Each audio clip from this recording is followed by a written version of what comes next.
Fools, welcome back to another Formula Fools podcast, another Formula Fools season. Welcome, Skin. Thank you. Thank you for having me. It's nice to be here. It's been a good winter break. Yep. Yeah, lengthy break. Lengthy break. Good to be back, though. Yeah, very lengthy break. Exciting times. Yeah. I'm David, your self-appointed expert, and with me is Skin, as I already mentioned, who is our local fool for this podcast. Hence the name, Formula Fools. Jeez, we're geniuses. Yeah, we're just it's gurus. clever stuff. Do you also notice that I wrote that and not Chad? No. Yeah, that was a disco special. Really? Yeah. You wrote something. I wrote something. That's impressive, Disc. I know you're dyslexic. Yeah. I've not checked the spelling on it, but I know the gist of what I need to say. Okay, well done. From pit lane antics to racing riddles, we're here to make you laugh and question your sanity. Sit back, buckle up. It's time for Formula Fools. Left that bit in from Chad, obviously.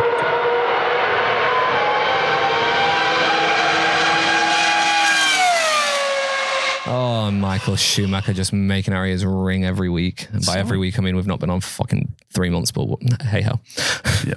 Such an aggressive sound. Yeah. Those are the days. Hurts my little ears. Oh, I'm not even there. Yeah, well. You've just got the volume up a bit too loud. Well, that's your fault.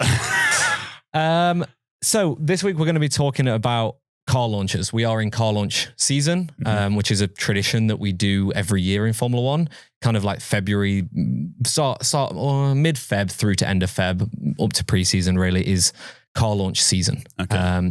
So it's where all the teams will get together. They'll individually launch their car liveries. There's some sort of special event that is happening with the F1 this year. I'm not really sure. Haschap is going to it though, and we'll hear his thoughts on that in a couple of weeks' time. Okay. Or next week. But yeah, I believe you've got some questions about it. Sure. Yeah. Firstly, have car launches ever always been a thing? I assume at some point in the F1, they just rocked up at the first race and started racing. Yeah. I don't actually know when they started, but it was always a big thing of like uncovering your car, because even back in the day when you would take your car to the track, they would have car covers and things over the cars. Mm-hmm. So they would always get there and then uncover the car in front of the fans of the sport and things like that. So it was always kind of a thing. Right. I think just when major sponsors and big money started to really roll into it, it became a bigger thing, because then it was a way of like announcing who your sponsors are for this year and if that sponsor affects the car's livery and things like that. Right. Okay. And so are the launches more about the liveries? Or is that why?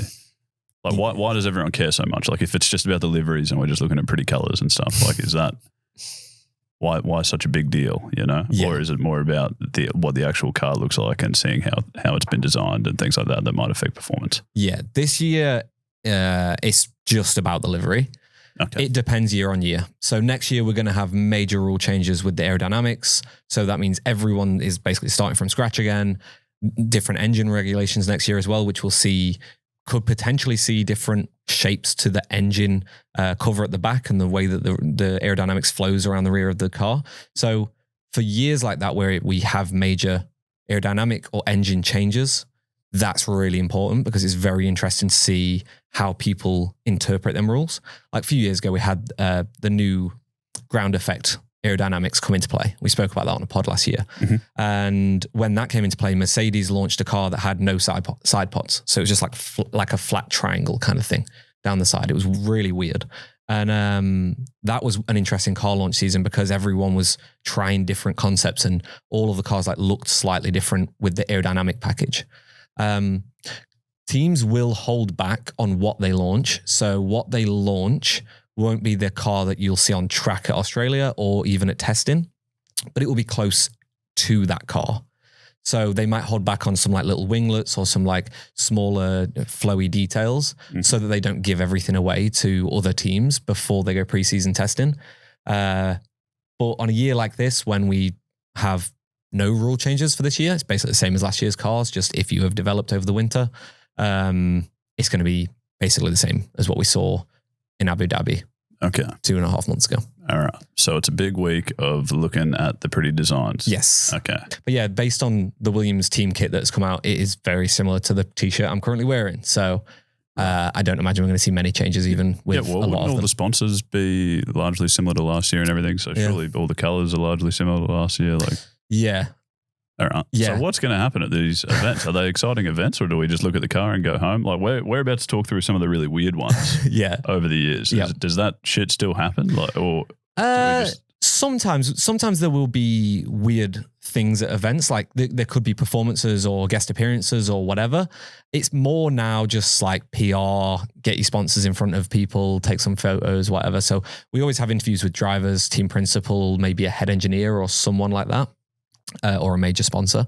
And then it's just kind of like unveil the car, like a little bit of McLaren did this great thing a few years ago where they had like a history of McLaren and like returned into papaya and all that, the orange color. A little bit of storytelling. A little bit of storytelling there. With the colours. I exactly. Like that.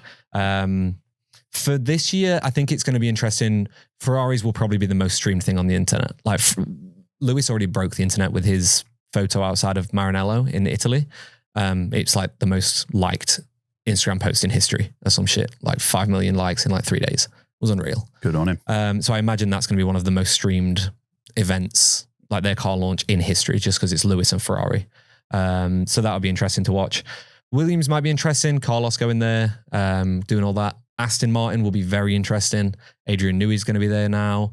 They've got the Honda partnership starting up next year. So it's kind of a building year for Aston Martin, but it's going to be an interesting car launch to just see what the mood is like in camp with the drivers and the engineers and things like that. Okay. You know what I'm saying? I know what you're saying. All right, sweet. Tell me about car launches, I guess. What are we? Which ones are we looking at? Okay, so I've picked out, and then we've done some research on 4 car launches that we think are the weirdest car launches that have ever happened. So I'll kick things off. 2007, Honda, Jenson Button, Rubens Barrichello as the drivers. Honda have launched a car in one of the most bizarre ways, I think. Their event was held at the National History Museum in London. So that's already weird to begin with. And there was a big print out of like the Earth behind them, like an image taken of the Earth from space. Okay. There is an image in the document there for you. Yep. And then as they have unveiled the car, the car has a print of the Earth on it. No sponsors. It literally just has a Honda badge on the front. I think Bridgestone on the side or whatever it is for the tires, like one of the ones you have to have on for the to enter F1. But that's it. It's just 2 logos and the Earth printed on it. Okay. It's very weird. Interesting decision. Yeah. Jensen also said at the launch, he was like, "We're positive, we've got a good car." They ended up finishing 8th in the championship, so they didn't have a good car. Okay. Right. Okay. Yeah. Why would they do that? Surely with something like this, there's a bit of bloody storytelling going on. They're trying to save the planet or something, some sort of greenery. Well, I've genuinely no clue. I don't know why they did it. Okay. It was a weird move. Everyone was shocked that they launched this. Did they end up racing that car that year? year? Yeah. The full year. The full season they drove around in a car with that painted on it. Yeah. I'm sure they added sponsors to it, but yeah, that was the car for that season. Crikey. Yeah. It did not go well. Probably because of the paint. Probably because of the paint. Sure. But then, yeah, like as we know from history now, the 2008 was the last year that Honda were officially like in F1. I don't know if this had something to do with the financial crisis in 2007 and it was leading to people, to question things, but I don't know if that happened later in 2007. So who knows? But it seems like they weren't selling many sponsors. They were not selling many sponsors. So that could be why Honda pulled out in 2008. They wasted all the money in 2007. Okay, I see. So that's number 1. All right, brilliant. What have you got for a skin? Yep, number 2 is McLaren, 1997. They launched the MP412. Yep, so MP4 should make wonderful videos, but it was in fact a car. Do you have any idea what that shit means? MP412, what would that have been? I don't know what the MP stands for, but they've always called their cars like MP4 something or MP something. So like one of Senna's most iconic cars was the MP44. Was the most iconic, probably the most iconic McLaren ever, and probably F1 car ever. But I don't know what the MP stands for. I would assume McLaren's something. I don't fucking know. Wonderful. Thank you, Dave. Anyway, so the year's 1997. They've been sponsored by Marlboro. Yep. The cigarettes. Yeah. They've been red and white since 1974. I believe this is their first year with a different sponsor. Yep. Sponsor is West. Yep. Not East. I don't know what West do. I have no idea what that company. They were a bank. I tried to Google it. I don't even know if they're still in existence. No, I don't think they are. But I'm sure they were a bank or something like that. Okay, right. Anyways, so they're dealing with silver colors. They're launching a silver car. Yep. They decide to make the launch event a Spice Girls concert Yes. instead. And it was also streamed on MTV. Wonderful. For what reason? So so you go there, you go to this event Yeah. to look at a car, Mm-hmm. to unveil a car, see what the designer's been doing all year, and Yeah. instead you get a Spice Girls concert. Yeah. I think it might have been, it feels like this has got sponsorship written all over it. Sponsored by the Spice Girls. No, as in West wanted the Spice Girls, so they paid for the Spice Girls to be there. Okay. Like this has got like, they need to please some board of directors from their company. It's like, hey, look, we've spent all this money on a F1 car, but you get the Spice Girls. Right. Okay. Wonderful. Yeah, I don't get it. It's very bizarre. And it could also be a trick to try and, if they had something on the car, to try and hide what they had on the car aerodynamically or something like that. Or they just had a shit car and they just wanted to hide the fact they had a shit car. Okay. I don't know. But the livery was great. I really liked this livery from McLaren. And the Spice Girls was just a weird, I mean, they're probably thing on great as top. well. I mean, Oh, yeah. Want to Be, what a tune. Like, yeah, great people, fantastic. But it's a combination I didn't understand. right. Okay. Something I find fascinating is obviously Jerry Holloway or whatever her name is married to Christian Horner. Yeah. So I didn't realize that until I looked at this event. How long have they been married? Is that since 1997 or? I don't think so. But Red Bull weren't in F1 at that time, so Christian Horner wasn't in F1 at this time. Oh, okay. Cool. Yeah, so it wasn't like a thing that was like a conflicting thing. But weird, Spice Girls haven't made a comeback for Red Bull since. Yeah, that is strange. And I've obviously also got the video to have a little goose at. I don't know, did you watch this before? I did. Yeah, it's amazing. It's good gear.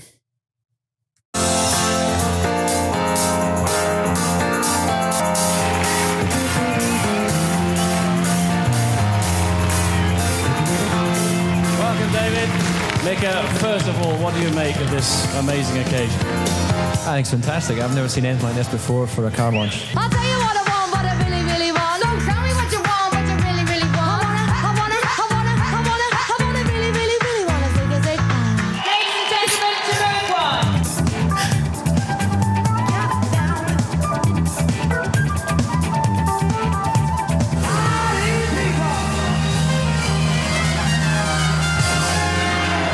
I just love the drop. I think it's fantastic. I've never seen anything like this for a car launch. Yeah. That's because it's a Spice Girls concert. Yeah, because it's not a car launch, yeah. You've gone to a Spice Girls concert that weirdly Spice Girls are supporting Jamiroquai, and as soon as he comes out, the car just disappears. They got rid of the car for the confetti shot at the end, which is bizarre. All right, then we are looking at 1999. Yep. BAR F1. Mm-hmm. Who the hell's that? British America Racing. I Oh. think. Yeah. Don't ask. I've no clue. Okay, Yeah, don't know how long they were around. They for, were around for a while. There was also a BAR Honda. So that Honda that we saw at the season before, it was a BAR Honda in 2006, I believe. Okay, or right. maybe 5 or something like that. I do know that I had a BAR Honda, or my dad has a BAR Honda printout with Jensen driving the car that he has genuinely had hung up in his office since 2005 or 6 or whenever it was.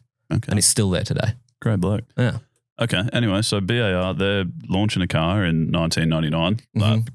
Keywords, launching a car. So yeah. you go to a car launch, you expect to see a car. Yeah. For a team. For a team. Yep. They brought 2 cars to the launch of the car. Yep.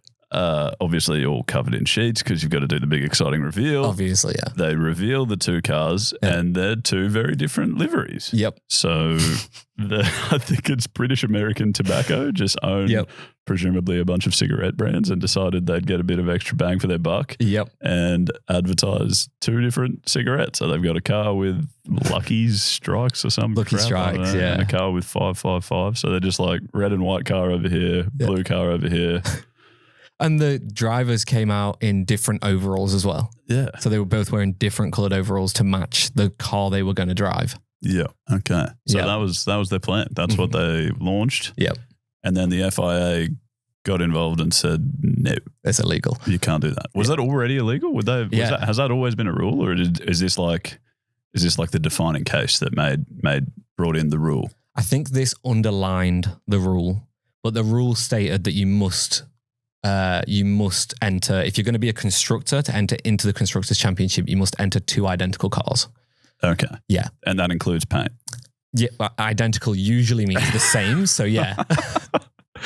Well, what happens now? Don't they often like test little bits and pieces on one car that's different to the other car and stuff? Yeah, Is that? that's fine. Like little wings and like winglets and things like that, that's absolutely fine as long as the chassis, the main bones of the car, the engine of the car, the livery of the car, like all of the main stuff that you look at is the same, Right. then it's the same car. Why? But you can run different specs of the car. Why the heck would the paint matter? It surely doesn't impact performance. No, nothing to do with performance. It's more, especially back in the day of like, you would go to a race and there wasn't massive projectors streaming the race all around every single track they would go to. Some tracks there would be, some tracks there just wouldn't.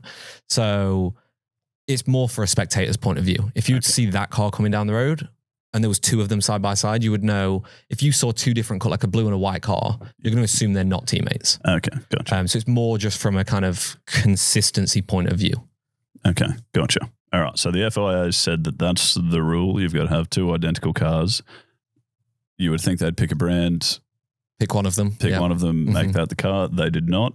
They've gone fucking checkmate, FIA, and made a car with 555 on the left, Lucky Strikes on the right, and a zipper down the middle, and still gotten both brands on the car. Yeah. And it looks, I'm the expert here when it comes to liveries, but I would say that looks quite ugly. It's dog shit. Yeah, it does not look great, does it? It does not look great. It's really bizarre. Yeah, even at the car launch when they came out to do the launch, apparently all of the media were like, "Why is there two cars?" Because there's always just one car that you would take the thing off, and so everyone was like, "Why is there two cars?" And then the drivers, they didn't say anything about it. I would have thought they would have kept it a secret and had engineers come out dressed or someone come out dressed in the same gear, and they would unveil the cars as the drivers are walking out. No, they had the drivers walk out in two different sets of overalls. So all the media knew straight away what was about to happen. Right. And then they unveiled each of the cars. And yeah, just a shit show from the start. Okay. Okay, the most bizarre one, I think. The most bizarre one. So in 2004, Sauber, which is now Kick Sauber, which were Alfa Romeo, which have been a million and one other brands, but Sauber is the main brand of what they are. Yep. They launched their car in probably the most spectacular and weird way I think we will ever see. It included pipes that danced, and it included the Sugar Babes. Okay. For some reason, I'm going to assume sponsorship reasons, you can't find the actual full video of this anywhere. It's been taken down off the F1 website and everything. But I found a clip on Twitter that we'll have a look at in a minute. The reason I find this really odd is because if you look at the car in the document, the car is a Sauber car, but on the side pod, it has Petronas, which we know nowadays to be the main sponsor for Mercedes. They make all of the oil for Mercedes powered engines and are Mercedes' main sponsor. And on the top of the car, it says Red Bull. Dun, dun, So dun. now looking back at this, it's even weirder because it's like they're two brands that do not go together. Yeah, right. Like they are the biggest of rivals. So I find that fascinating. Wait, what oil does Red Bull use? Mobil One. Okay. Yeah, I think. Yeah, there you go. Also, I read online this morning on a few forums from 2004 saying this was the first ever live streamed car launch on, quote, the World Wide Web.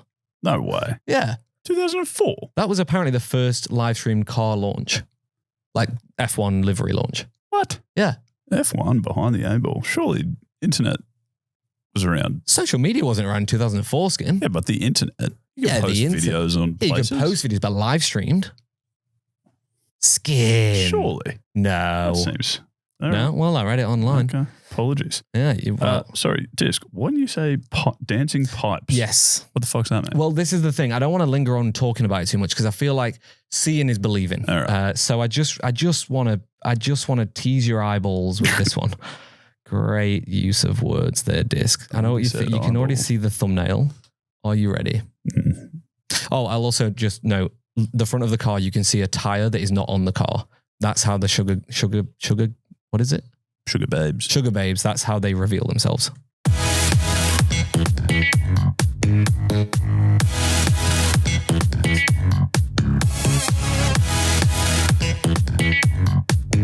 Well, first of all, it's a fantastic car. It's so nice. If it's quick as it's nice, it will be good. I think will be really interesting to test, and we see. What the? Okay, yeah, I guess that is a dancing pipe if ever I've seen one. Yeah, there were people hired to dance inside of pipes. That is a tough job. Yeah. Get your face on the TV. Also, excuse my ignorance, who are the Sugar Babes? English pop group like the Spice Girls. Do they sing probably anything not I as- know? I don't know. Let's have a little listen. Push the button. Probably know that. Oh, tune. Yeah. Banger. Yeah. Yeah, gotcha. Okay. There you go, Skin. Thank you. Yeah. No worries. We'll obviously cut that audio. But yeah, so yeah, like a very weird launch. Just like the Spice Girls one, the Sugar Babes just did basically like a couple of songs to launch the car. And it was just like whoever came up with that concept must have been high. Like he must have smoked the biggest J ever before coming up with that concept. Yeah. Or I assume, sure, like you're just hiring a marketing guy who knows nothing about F1, I suppose, and thinking, Yeah. and he's Yeah. like, A real artsy person. you know what people love? Fucking Sugar Babes. Women and pipes. Right, we're going to move on and finish with a game. The game this week, and when I say this week, I mean I'm going to try to do more games, because we barely did any games last year. All right. Is called Livery Lies. So it's basically two truths and a lie flipped on its head.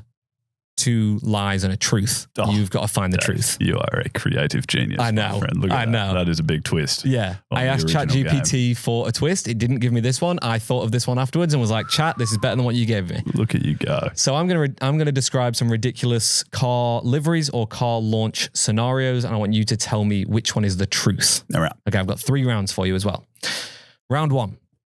Ferrari ran a secret blue test car for 2 years in a row in preseason testing in the 90s. Michael said he preferred it. He preferred the blue to the red. So that's your first one. Mm-hmm. Williams once designed a livery inspired by the Union Jack, not to be confused with the one that they actually put Union Jack on the car last year. Inspired by the Union Jack, but it was scrapped because it looked way too much like an American flag. So it's scrapped like they launched it and then they scrapped it before the season. And in 2004, Red Bull painted. In 2004, this is some bad spelling from this, so I'm just going to read it properly. In 2004, Red Bull painted their entire car to look exactly the same as a Red Bull can. So their car was a can, basically. Okay. Like, you know how the Red Bull can is like the blue and the silver? I do. Yeah. I'm familiar with Red Bull. They did that. They want to jump on board as a sponsor as well. We love Red Bull over here. All right. Here's my thinking. So you've got 2 lies and 1 truth. Yep. See that? Yep. So that's a conundrum. I thought the first 2 could both be true because Ferrari did that weird blue overalls thing this year that was meant to be, I thought, a throwback to something they'd done in the past. Yep. So that made some sense. That could have been true. But then you went into too much detail about the Williams one. It got suspicious. It was like, this has actually happened because Dave's doubling down with facts. Okay. So I think that one is true. The Williams one? Yep. Wrong. Damn it. The Red Bull livery was correct in 2004. Williams and Ferrari, both false. No way. Yep. Well, I'll be damned. Yep. Why the hell would you paint? Okay. All right. Carry on. Yeah, it looks shit as well. It looks so shit. I'll put it on screen for YouTube. It looks shit. Okay, round 2. McLaren had a small break from their red and white Marlboro livery that you mentioned earlier that they had from the 70s through to the late 90s. Yep.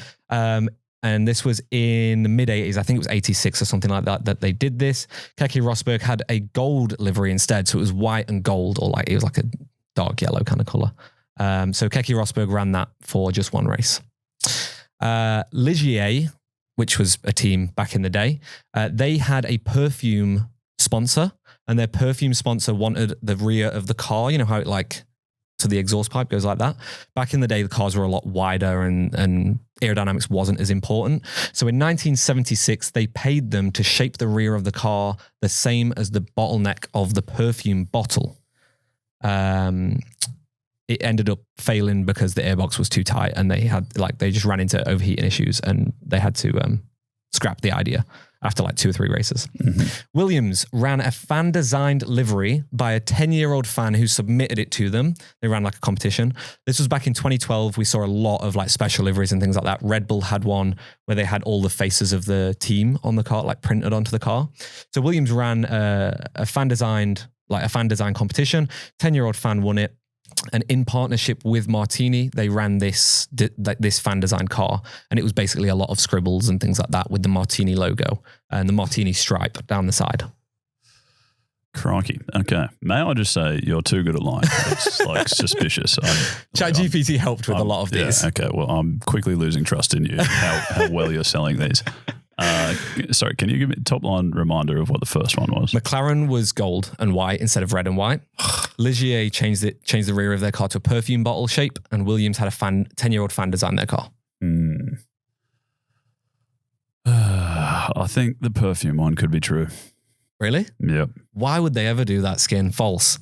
McLaren had a break from red and white and went gold and white for Keke Rosberg in the mid-80s. I'm pretty sure it was 86. Yeah, okay. And it looks stupid. Yeah, that is the most believable, but I swear I read in the lead up to this that they were red and white since 1974. Yeah, so except I think it was genuinely one race that they ran it with the gold because Marlboro released Marlboro Golds. Right, okay. And so they ran it with that colour scheme. All right, none from two. This is good. This is great. This is one of the great games. If you get all wrong, Nudie runs straight out of here. Yeah, deal. Yeah.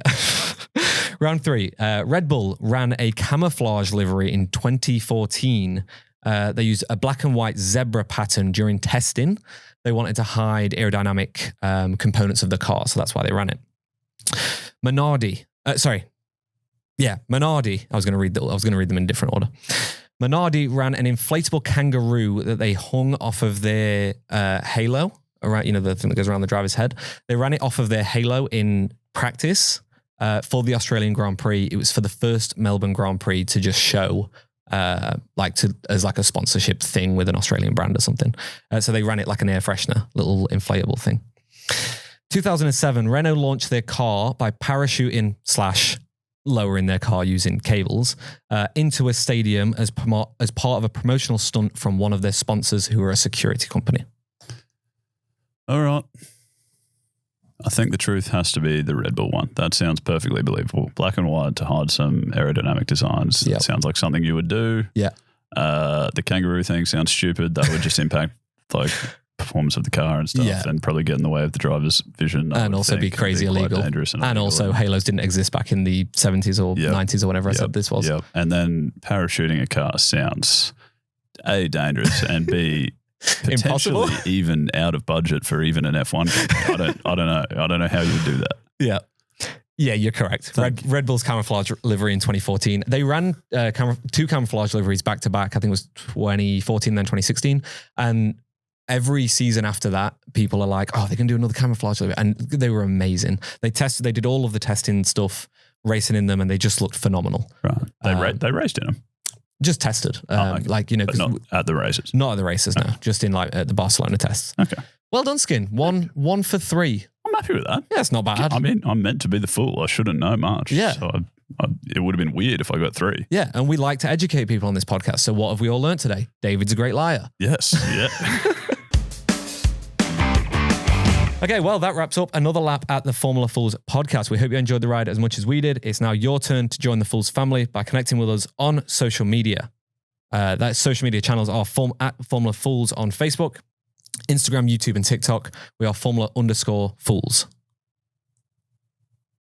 Go Skin. Well done, Disc and Skin. Yep, you can definitely do that. You can also drop us a rating wherever you're listening and maybe a review if the platform allows you as well. That would be very helpful on Apple. I think Spotify's a rating specific. You can comment on Spotify now. Yeah, for sure. You can also comment on YouTube. We post full videos over on YouTube.